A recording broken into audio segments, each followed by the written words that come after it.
Good evening, everyone, and welcome to Uncle Kage's Story Hour. Now, this is a pre-recorded version of the Story Hour that is being done because of the current ongoing COVID-19 circumstance. It's not possible for us to get together, and I can't do this in person. So what you're about to see, this so-called Uncle Kage Story Hour, this is a tradition that furries have been, I guess, enjoying, I hope, for like 25 years or so now.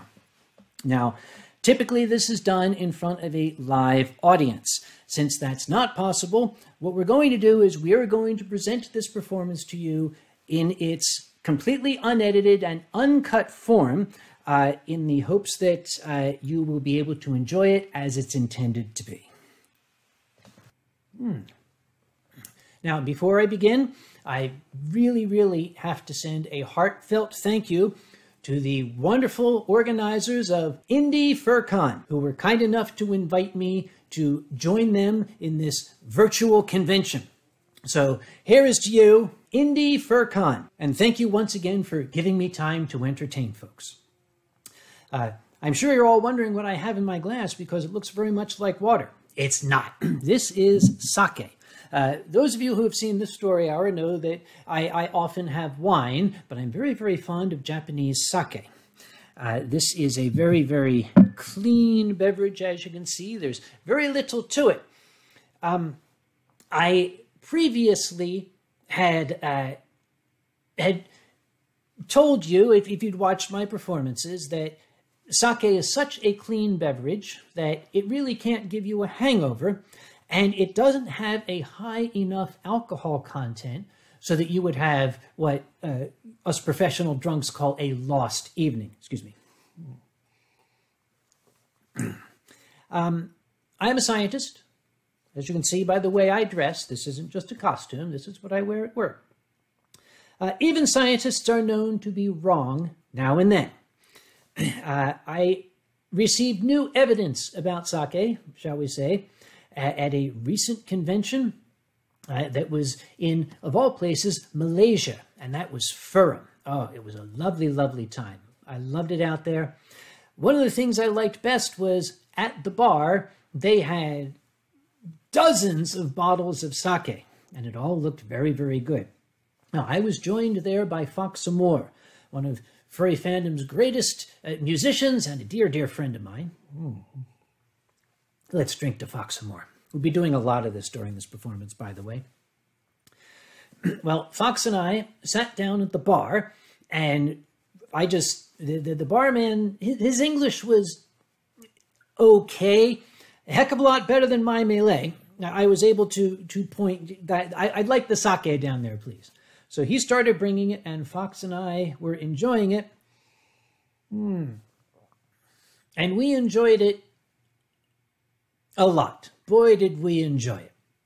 The next morning, we had breakfast together, and both of us were sitting rather quietly, sort of poking at our food and glancing up at each other, almost a little embarrassed. There was something both of us wanted to say, but neither of us really wanted to broach the subject. And I think it was Fox who said it first. He said, "Do you remember last night?" And I said, "Parts of it."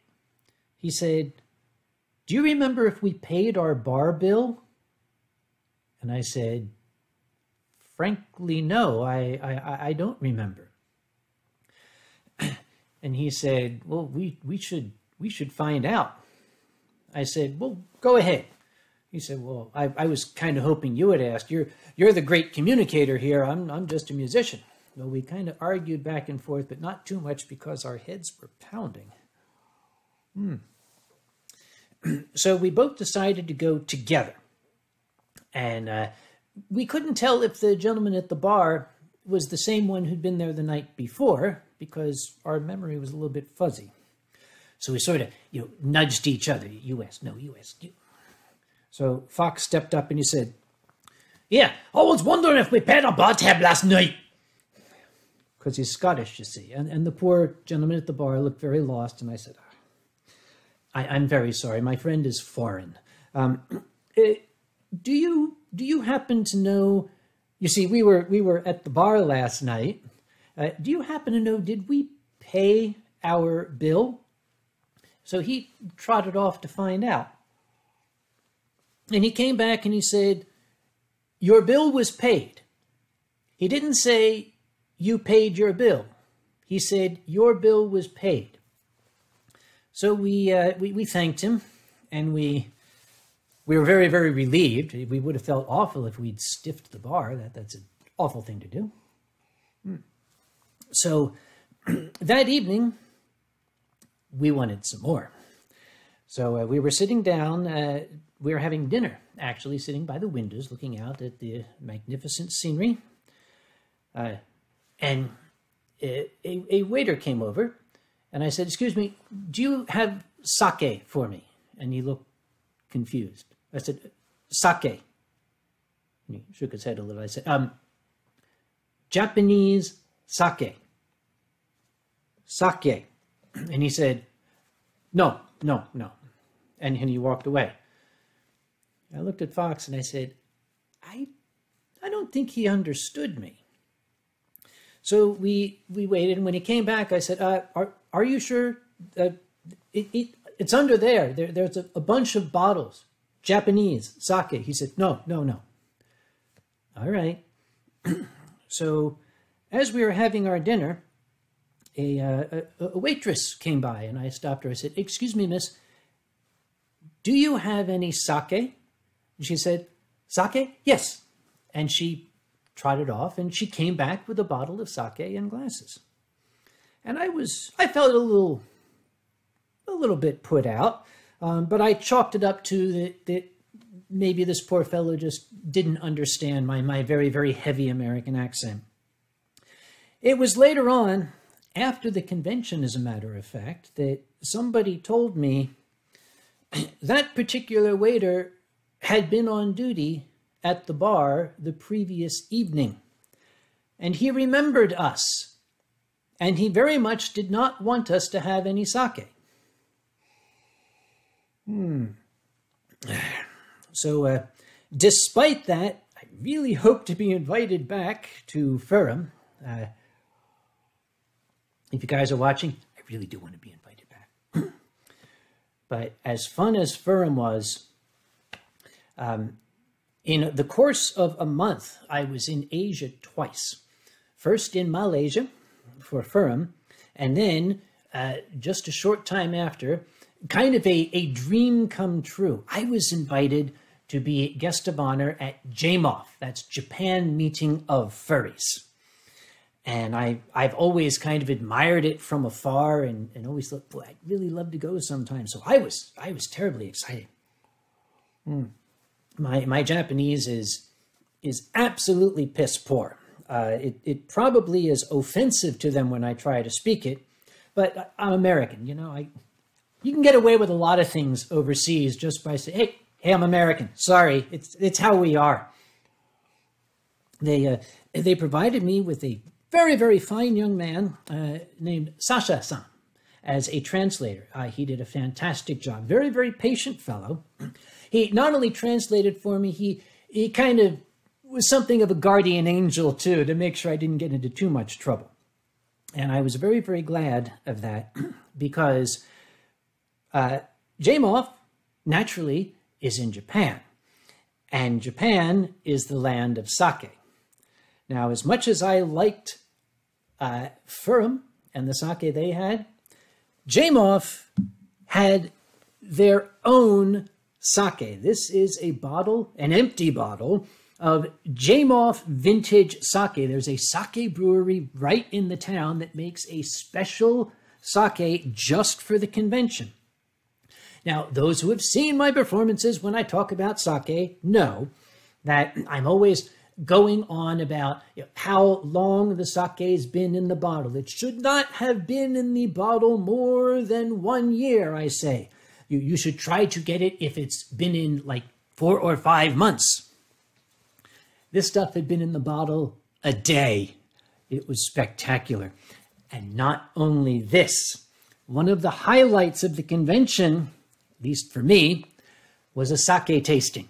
They invited people to bring in the best sake from that person's home prefecture in Japan. And people can go around and taste it. There were 80 different sakes. And go around and taste it, I sure did. Now, do you remember the lesson that I learned in Malaysia? I didn't. Not that night. I am very, very grateful that the Japanese are an extremely kind and very, very polite people, because they have kept to themselves a small video clip that I was shown of 2 police officers holding on to me, trying to drag me out of that room, and me screaming and crying, no, no, I want to live here, I want to live here. And poor Sasha trying to explain to them, it's okay, he's American. So, Sasha, if you're watching, I'm really sorry about that. Despite that, I really want to be invited back to JMOF. We got to get past this damnable pandemic first, though. In case you didn't know, if you're seeing me for the first time, I am the chairman of AnthroCon. We are one of the oldest and currently the second largest furry convention in the world, and we typically take place in the city of Pittsburgh in Pennsylvania in the USA. We didn't this year, along with many, many of our colleagues. We did have to postpone the convention because it simply is not safe. And that's a shame on many, many levels, but particularly because it's often at AnthroCon that I get some of my best stories to tell. And it's been kind of boring since then. But when in doubt, a storyteller can always resort to some of the older tales. Maybe there's somebody out there who hasn't heard them before. If you have heard them, take this moment, go, get a drink of your own, take a pee break, something like that. Oh, and sometimes my stories do feature language that might be a little above the rating of the specific convention that is I'm attending. So put your fingers in your ears if you don't like that sort of thing. I have long been a proponent of treating guests of honor at a convention as royally as possible.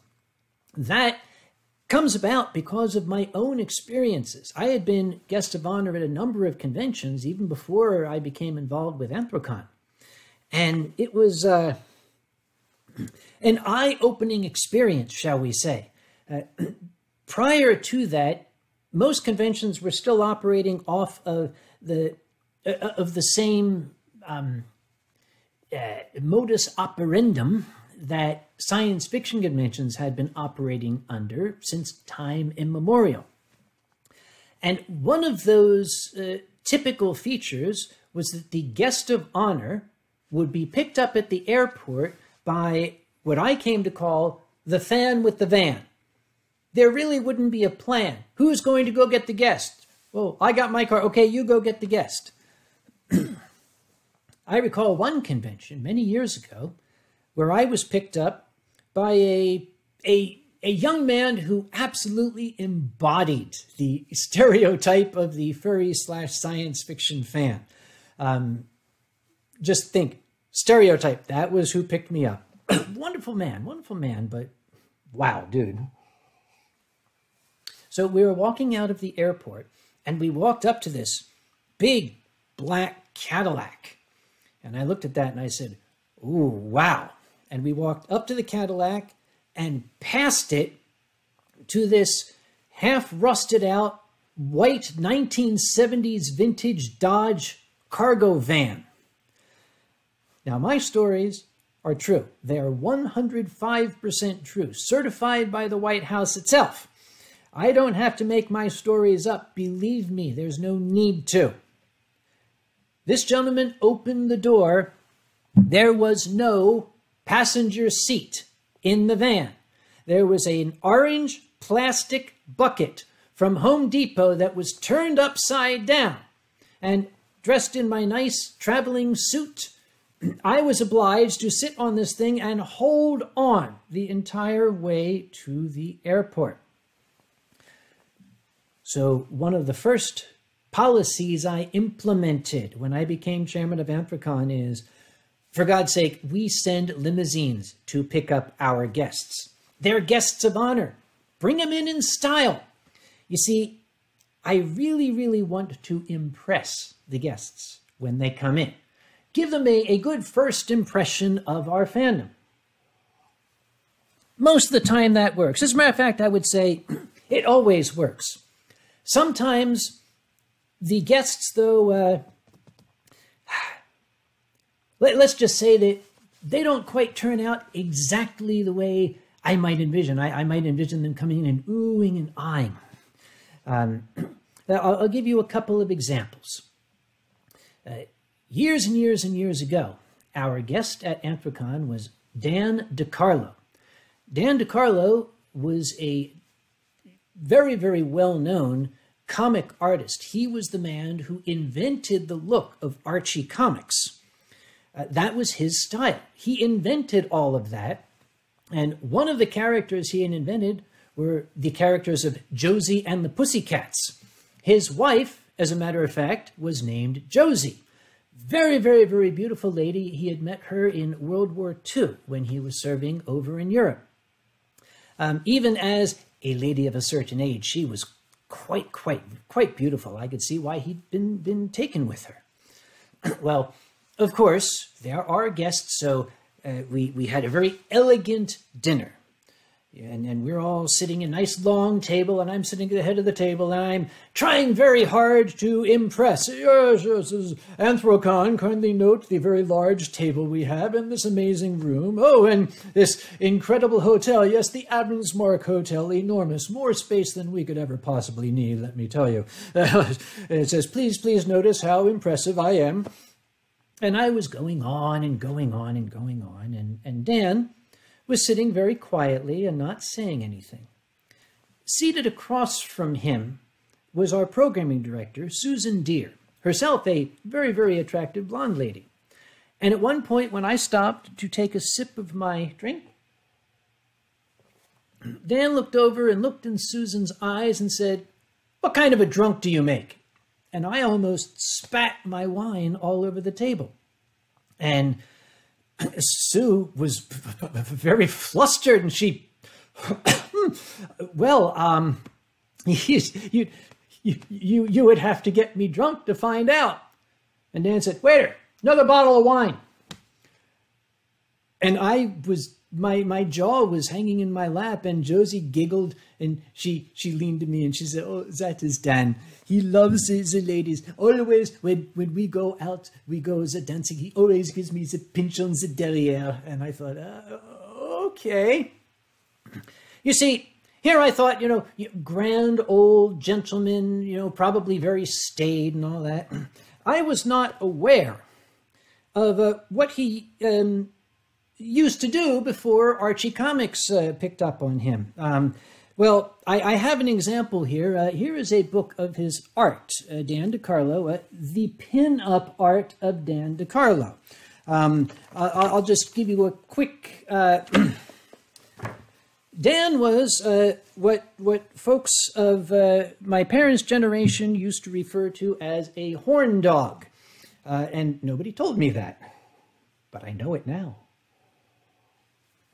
One of the finest guests I think we had, pardon me while I refresh my glass, which is getting dangerously low, was a very, very well-known voice actor here in the U.S. Named Charlie Adler. Very personable fellow. But again, as he is one of the great voice actors, one of the giants of the industry. He's been in just about everything. So I was trying very hard, once again, to be impressive. Here we are at the nice, elegant dinner, and maybe I should have had Dan on the back of my mind, because we were all dressed, I'm in my best suit. Chiara Scoro, who at the time was, I believe, the registration director at that point, he is in the culinary arts as a profession, so he wears a chef outfit As I wear a lab coat, he wears his chef coat and his chef hat. And we sat down and we put in our drink order. And I was getting ready to make introductions when Charlie decided to take over that role himself. He said, "Okay, who are all you people? You, Chef Bitch, what's your story?" And once again, I almost spat my drink out. and Caro smiled, kept it together and said, "Well, I'm a chef and I work at this very, nice, elegant restaurant, and I've been a chef for this many years, and I do this at Anthrocon." And Charlie said, "You're a fucking idiot. How about you?" And pointed to the next guy along. And the same thing. "Oh, I'm in, this business, and I do this for a living." Yeah, you're a fucking idiot too. How about you?" He pointed to Giza. Giza was operations director at the time. And Giza said, "Well, I work for Comcast, which is a not very well-loved cable company, if you're not familiar." Charlie jumped up out of his chair, ran over, and started choking Giza. Playfully, I hope. He sat back down, looked at Giza and said, "You're really a fucking idiot." And we went all the way around the table and finally got to me and said, "Okay, what's your story?" I said, "Well, I have a doctorate in chemistry from Dartmouth, and I've been a professional scientist for 28 years. And he said, "Oh, you're a fucking idiot." I have adored the man ever since. He is absolutely spectacular. When you run a convention, there are many things to take into account, many things you need to learn. I recommend talking to old people before you try to run a convention. Maybe as this bottle gets down a little further, I'll tell you some stories about what happens to people who try to set out on their own and say, "This is easy, I can do this." We used to handle logistics, that is, moving things and keeping track of our equipment in a very haphazard fashion. It's what they did, again, in science fiction fandom, and that's what I learned from. That was the world I'd come from. We would rent a big U-Haul truck and get as many volunteers as we could to come out and load everything in. And at the end of the convention, we'd get as many volunteers as we could to load everything back into the truck and get as many of those volunteers as could accompany us to offload it when we got to our storage place. It worked great until it didn't. Until the one time when no volunteers came with us. The only people I had were two very dedicated volunteers. They were Talon and Cryo. And bless these boys' hearts, they stayed up all night to help me, the three of us, offload what I think was about 7.5 tons of equipment. And it was very late at night when we were done. They crashed on my living room floor. And the next day, exhausted, weary, sore, I took them to breakfast at a nice restaurant. And I was sitting at the table like this. And they were very, very eager to help this situation out. And they said, "You realize you're going about this all wrong. You can't just rely on volunteers magically showing up. What you need is a dedicated logistics department. You need staff members whose specific job is to arrange for the transport and setting up of the equipment. And these people would know where all the equipment is at all times." And while they were saying this, I said, "Good, you're hired." And they looked at each other and they said, "But we said, too late." That's how you become staff at Anthrocon, by the way. Look competent when I'm around. So they became known as the Stuff Crew because they move the stuff. One year, as we got larger and larger, the convention that is, as we got larger and larger, we got more and more equipment. And we had a storage facility outside of Pittsburgh. And it was getting more and more challenging to transport everything. The storage facility has a loading dock. So we thought we'll put everything on pallets because they have the pallet jacks at the storage facility. And we'll get a truck that is dock height. We'll back the truck up to the dock and just roll everything onto it. Great idea on paper. So I asked for a truck that was dock height. I even specifically said, I need a truck that is dock height. And he said, yes, absolutely. But I forgot to ask this guy, how high is your dock? Because when we got there, we found out that the level of the truck was about this far down from the loading dock.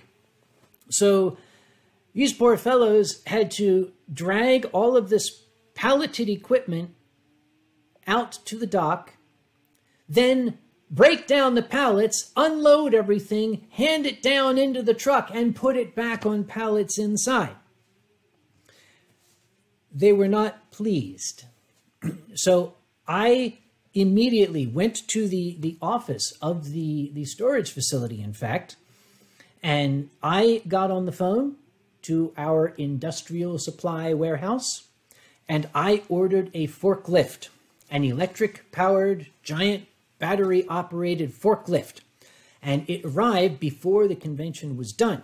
So they could lift things out of the truck and then lift them up on top of each. Oh, yeah. Talon was absolutely in love. We named the forklift Klaus. And Klaus was our darling. Talon loved Klaus. The two were inseparable. Well, that was years ago. As we continued to grow, we couldn't just rent a single truck anymore. So we started to bring in a professional truck driver with a full-size tractor trailer, which is dock height. And we could now just roll everything directly on to the trailer. Klaus increasingly sat unused and his battery started to go.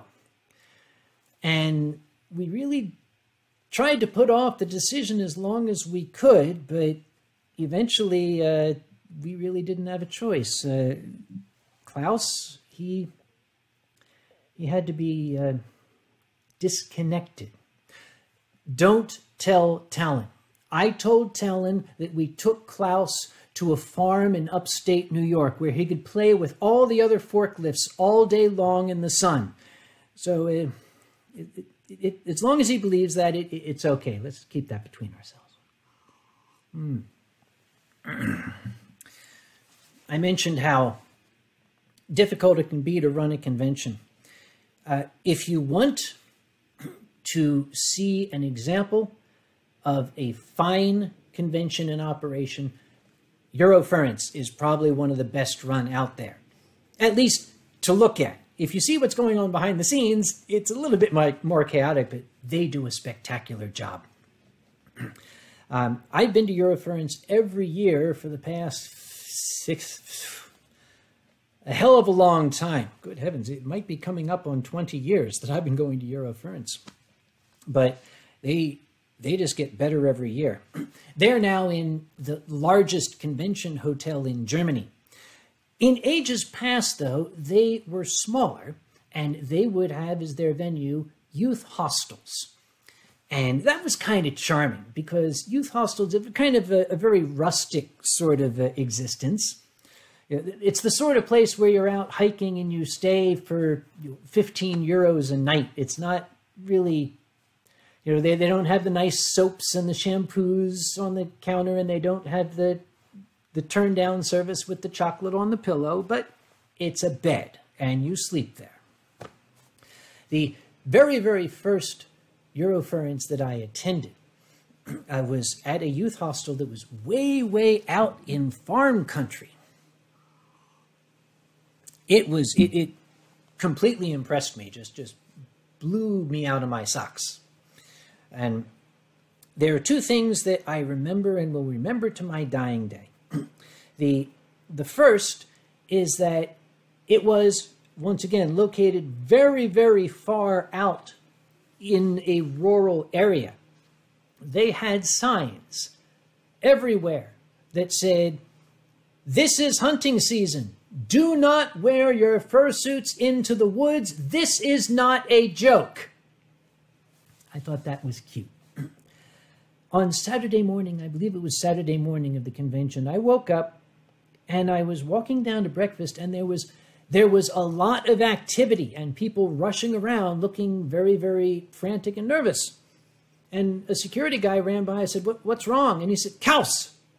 I said, "Kaus.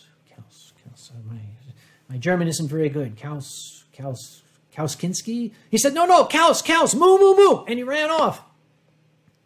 And I followed him.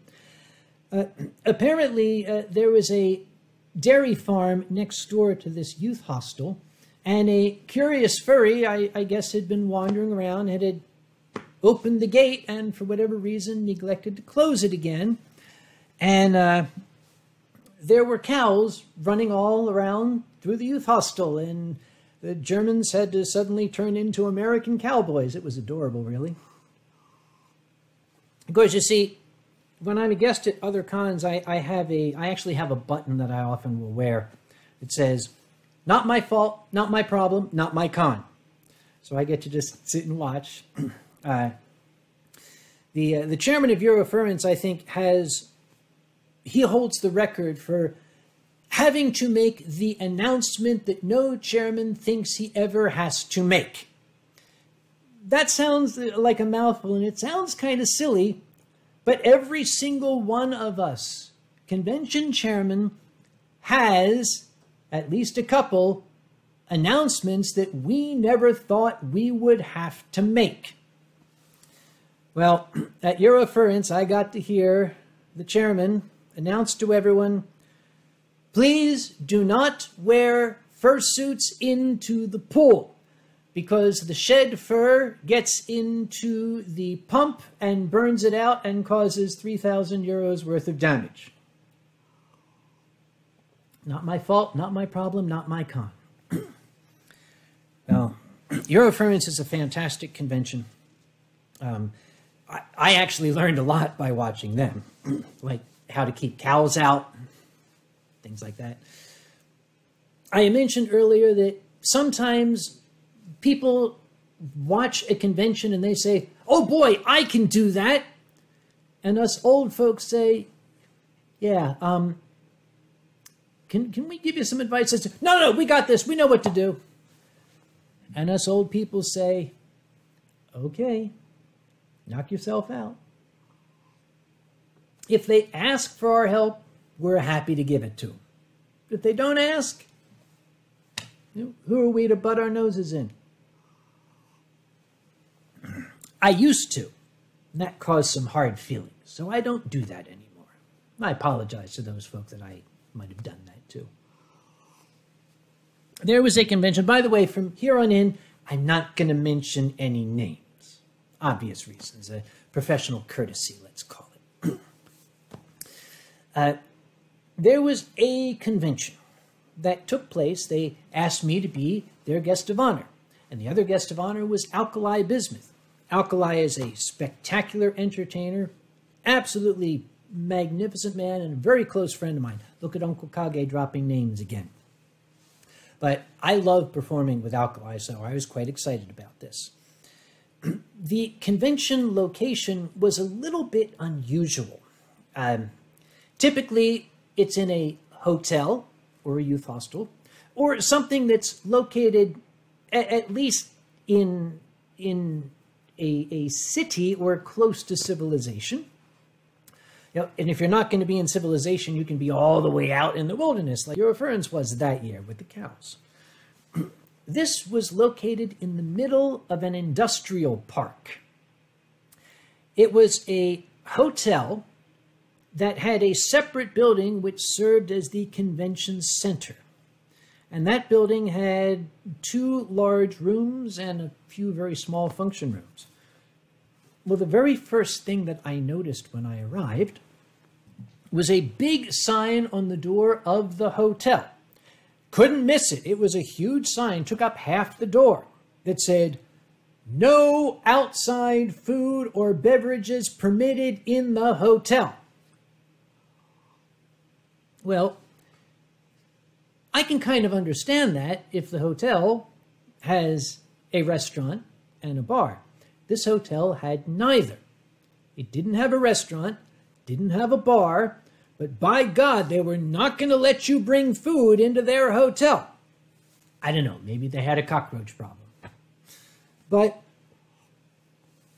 there was also no place really to eat within close walking distance. The closest thing, about a mile and a half, 2 kilometers or so away, was a little sandwich restaurant.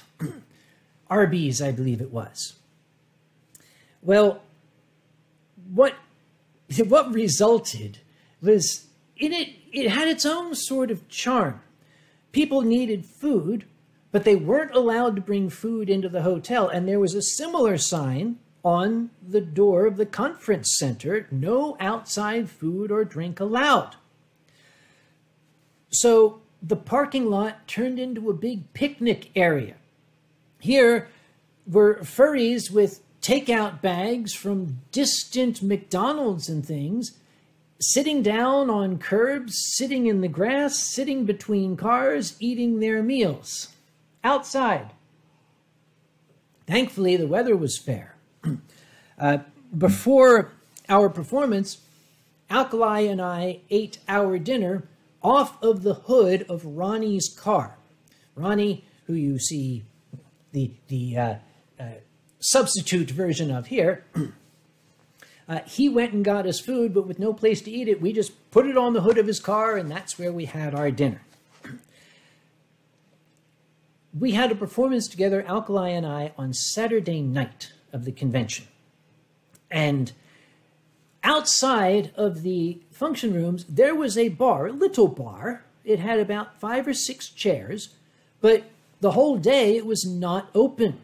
And we were mournful because, we kind of wanted something. We came out of our performance, and there was a hotel person behind the bar doing things. We said, "Oh boy, oh boy." So we ran, we sat down on 2 of the bar stools, and we're sitting there, "Oh boy, we're going to get booze, booze, booze, booze." And we're all eager, and we're sitting, and we're just waiting very, very politely, very patiently. And 5 or 6 minutes went by, and the hotel person walked over and said, "Would you guys move along, please?"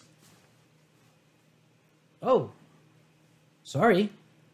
So we kind of slid off the bar stools and went outside. We got outside, we looked at each other and said, "Wait a minute. That wasn't very nice at all." Well, that kind of irked me. I was checking out the next morning, and it bothered me all night long. I'm not used to being treated that way, even at sleazy hotels. Like this one. So when I got ready to check out, I went down to the front desk. Now, when I travel, I dress to the nines. I wear a complete suit, often with a bowler hat, or if it's summertime, a straw hat, because a gentleman should always travel with a hat. And there was a young zombie at the counter, and I paid my bill, and I said, "Incidentally, miss, I'd like to have a word with the MOD." And she stared at me blankly. I said, "The MOD." And she continued to stare blankly, and I said, "I'd like to speak to the manager on duty." And she said, "Oh, I don't think we have one." I said, "Actually, I'm fairly certain you do, miss. Somebody here must be in charge." And she thought for a minute, and she said, "Oh, that's Chris." I said, "Ah, good, Chris. Can I speak to Chris?" And she said, "I don't know where he is." I said, "Okay. do you think you could find out? It's really rather important to me that I speak to your manager.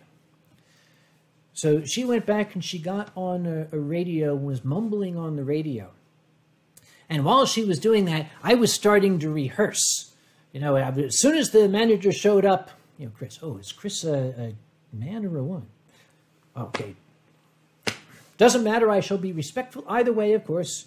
You know, excuse me, I would like to let you know how one of your guests was treated last night at the bar. One of your guests. I was looking at my reflection. One of your guests, yes, do a little tie thing. Okay, got it. Okay, one of your guests, yes, I'm ready. Well, she came back and said, Chris is on his way. I said, okay, good. When you're drumming my fingers on the counter. Well, Chris finally walked out from the back office. The same fellow from the bar the previous night. And I looked at him, and he looked at me, and he said, yeah. And I said, is the bar open?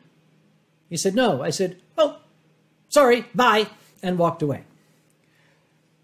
I'm pretty sure that convention invited me back the next year, but I think I was busy that weekend.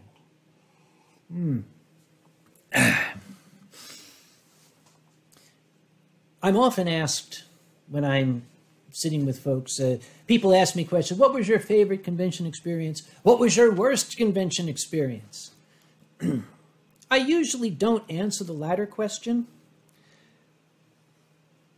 but there comes a time when you think you just have to tell the story. Again, no names to be mentioned, but I was invited to be a guest at a convention that was just starting out. It was going to be their first year. And I got an email. It is our first year. Would you be our guest of honor? And I was very flattered. That's very humbling. Yes, I am happy to accept. Thank you very much. I'm very flattered. Now, it's a first-year convention. I know they don't have a big bucket full of money up front.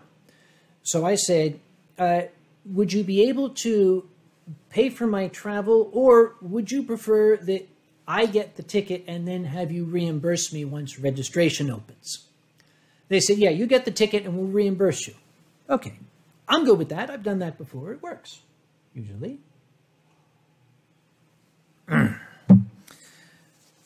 Well, a month went by, and then 2. And I sent a note saying, okay, I see your registration is open. I see you advertising. Here's how much I paid for my plane ticket. I got the cheapest one. You know, I'm not going to travel very, very high class on your dime here. I kept it frugal. I didn't get an answer. Another month went by, after which I sent another email, which said, okay, anytime you want to send that reimbursement, because I use my credit card and I kind of would like to pay that. They don't pay scientists like they used to. Believe me, we ain't made of money.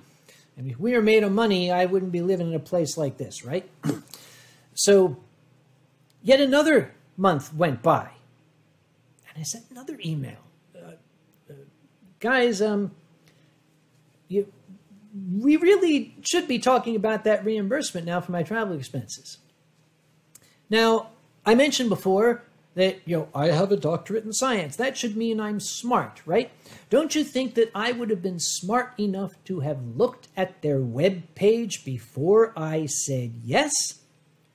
I was too busy being flattered that they wanted me to be their guest of honor at their first year. Oh, how flattering. I looked at their web page. They had 6 guests of honor listed.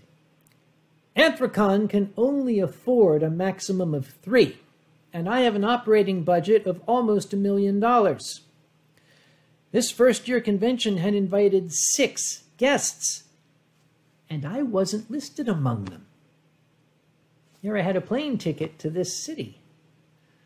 We got to within 4 weeks of the convention, and I sent an email to the organizer saying, okay, listen, I haven't seen any reimbursement.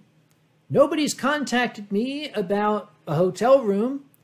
Nobody's contacted me about any programming that you want me to do. I'm not even listed on your web page. Are you sure you still want to do this? The answer came back. A single word. Yes. That was all it said. Yes. And that was the end of the email. So I said, oh, this is going to be good. If nothing else, I'll probably get a story out of it. I got to the convention, and I checked into my room. Fortunately, I had a room. And when I checked in, I said, I want to make sure I'm very clear that this room has been paid for, hasn't it? And they said, yes, we have it on the master account. We need a credit card for incidentals. So I gave them my credit card. I said, I want a note that this card is for incidentals only. I went to sleep. And I woke up the next day, and I was going to go down to the operations office, Con Ops, we call it. And I had printed out my receipt from the airline. And as before, I had spent much of the morning rehearsing what I was going to do. I was going to walk into Con Ops, and I'd like to speak to the chairman, please. Oh, you're the chairman. Yes, Mr. Yes, okay. I would like to discuss this with you. And again, in front of the mirror, holding the paper, I'd like to discuss this. I'd like to discuss this with you. Discuss. Yes, that emphasis. Discuss. I'd like to discuss this with you. Yeah, got it. I went downstairs, and I'm walking down the stairs. Discuss this. Yeah. And I walked in. It was a small function room. Big double doors. They were standing open, and there were desks inside, and not a single living human being. The room was devoid of life, which was a little odd for that late in the morning on a Saturday of a convention. No one was in there. And on a back table was a giant pile of money. And my first thought was, there's my reimbursement. But that money was sitting next to a large glass bowl that had the word charity written on it. All right, there is one holy rule. There is one rule that cannot be broken at all. The charity money doesn't get touched. That is a tradition going back to the beginning of our fandom. I ain't going near that money. And I hope nobody else is, too. And I stood there, staring at this huge pile of cash, realizing nobody was watching it. So my convention chairman, kind of instincts kicked in. I sat down at a desk, and I ran their damned operations for them for the next half hour, 45 minutes, however long it took for people to show up. People would come in and ask me questions. I'd say, I don't know. Just don't go near that money. You're not getting past me. Finally, the chairman came in, and some operations people came in to relieve me. And I stood up, and I pulled the receipt out of my pocket. Okay. So I went up to the chair guy, and I said, hi. Oh, good. What did I rehearse? And I forgot my lines. So I kind of had to ad-lib it. I said, this is the receipt for my airfare. And he grabbed it and said, oh, thanks, and turned and walked away from me. And I stood there. Yes, I'd like to discuss it with you.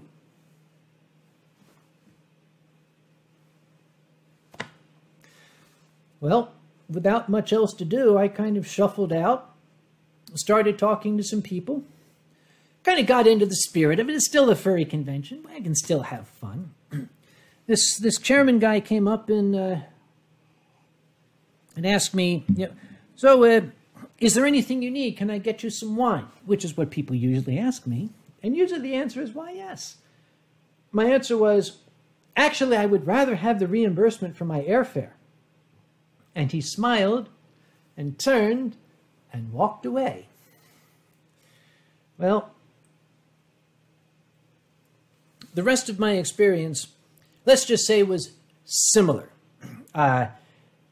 This was a rather spectacular dumpster fire that I was witnessing. What made matters worse was several months after the convention, people started to ask questions because after every convention, the organizers always brag a little bit about how much money was raised for charity. And I know they had a big chunk of change back there next to a bowl that said charity. The number that was kicked around was $4,000. Yes, we raised $4,000 for charity. So people started to say, could you show us a receipt indicating that the money that we gave to you for the charity got to the charity? The response from the chairman was to shut down the convention's website, delete all of its social media, and go into hiding. I have been in touch with the charity, and I can confirm that they never received any of that money. So at this point, the story enters a new phase. The unwritten phase, shall we say. I really can't say too much more. We have to wait till the rest of the story's been finished. But when it's finished, I suspect I'll enjoy telling it. What is my role in all of this? I'm just doing what I feel is necessary for the honor of furry fandom.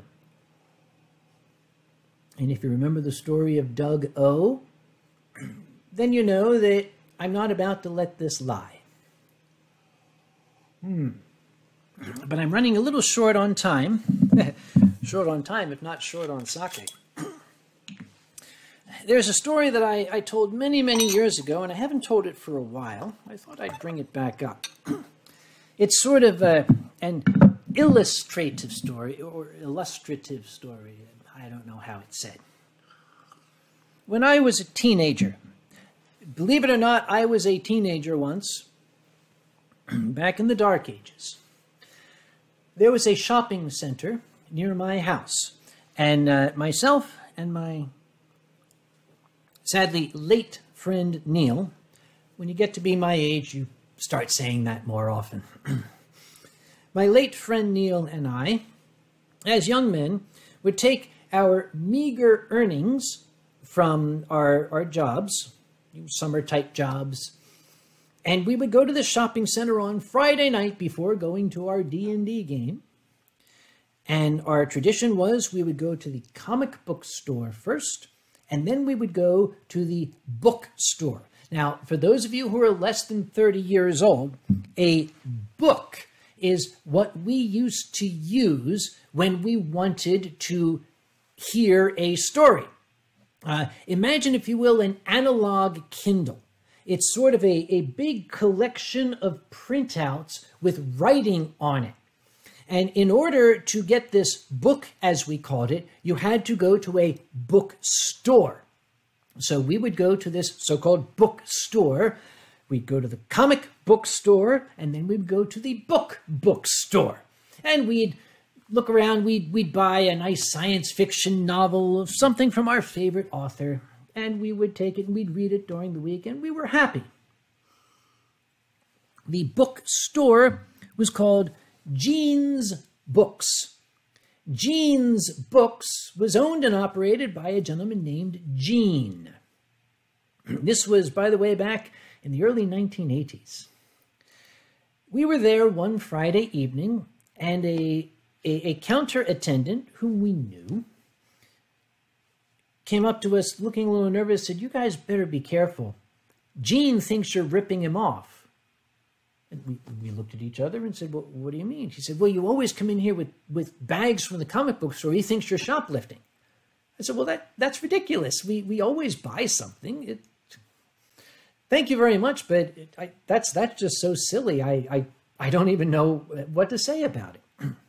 So I thanked her, and we went back to our shopping. Not very long afterward, Gene walked up to me, and he said, "Can I see what's in that bag?" That was the bag I had from the comic book store. And I said, "This bag?" He said, "Yes." I said, "May I ask why?" He said, "No reason. I just want to see what's in it." I said, "Okay. That lady has a bag. Are you going to ask to see what's in her bag too?" He said, "No, just yours." I said, "Very well." And I showed him inside the bag. I turned around and I said, "Neil, we're leaving." We put down the books that we had selected, and we turned and we walked out of Gene's books, and we did not go back. That was in 1981 or 82, something like that.